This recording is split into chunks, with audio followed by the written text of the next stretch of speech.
hello hello आज म चाहिँ साथीहरूसँग मिलेर झोर झर्न जानु लाग्यो क्या माथि त्यो चाहिँ टोखा माथि रहेछ अनि मैले चाहिँ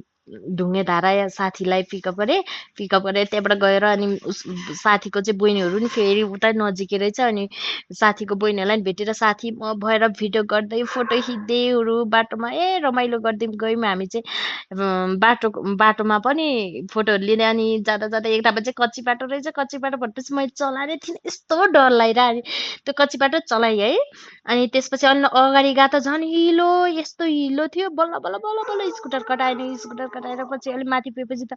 झर्ना ट्याक्क आएपछि झर्नामा चाहिँ यस्तो झर्ना देख्दा यति रमाइलो लाग्यो मलाई अनि त्यहाँ चाहिँ हामीले फोटो भिडियोहरू गऱ्यौँ टिकटक बनायौँ